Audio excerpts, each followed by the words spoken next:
Praise the lord. ఈరోజు సువార్త పఠన ధ్యానము యోహాను సువార్త 14వ అధ్యాయము 1వ వచనం నుంచి 6వ వచనం వరకు. 12 మంది శిష్యుల్లో ఒకడైన తోమా గారు ప్రభువుని అడిగారు, మాకు మార్గము తెలియదని. అందుకు యేసు ప్రభు, నేనే మార్గమును సత్యమును జీవమును అని పలికారు. నేటి ధ్యానాంశంలో మనము ఒక ప్రశ్నను వేసుకోవాలి. ప్రభు మనకు ఏ విధముగా మార్గమై ఉన్నారు, సత్యమై ఉన్నారు, జీవమునై ఉన్నారు? దేవుని చేరే మార్గము యేసుక్రీస్తు ప్రభువే.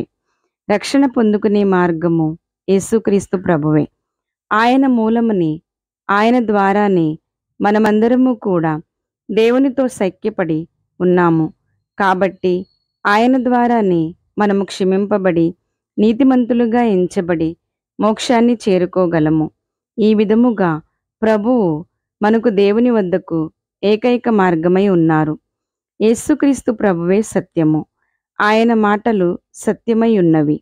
ఆయన బోధన యథార్థము. ఆయన మాటలను రాతి పునాదిగా వేసుకుని మన అనుదిన జీవితమును కట్టుకుంటే ఎటువంటి పరిస్థితులైనా ఎదుర్కొనే ధైర్యము మనకు కలుగుతుంది. సత్యపు మాటలు మనలను అబద్ధము నుండి, మోసము నుండి కాపాడతాయి. యేసుక్రీస్తు ప్రభువు జీవమై ఉన్నాడు. ఆయన నిత్య జీవపు మాటలు కలవాడు. ఆయన జీవాన్ని ఇవ్వడానికి, దాన్ని సమృద్ధిగా మనకు దయచేయడానికి ఈ లోకమునకు వచ్చి ఉన్నాడు. యేసు ప్రభువును అంటిపెట్టుకుని ఉంటే మనకు ఎల్లప్పుడూ జీవము ఉంటుంది. అలాగే నిత్య జీవానికి మనమును కాపాడబడతాము. ఈ విధముగా ప్రభువు మనకు మార్గము, సత్యము, జీవమై ఉన్నారు. ఆయనను విశ్వసించి ఆయన మార్గంలో నడిచి జీవాన్ని పొందుకుందాం. సత్యములో బ్రతుకుదాం. మోక్షాన్ని చేరుదాం. ఆమేన్.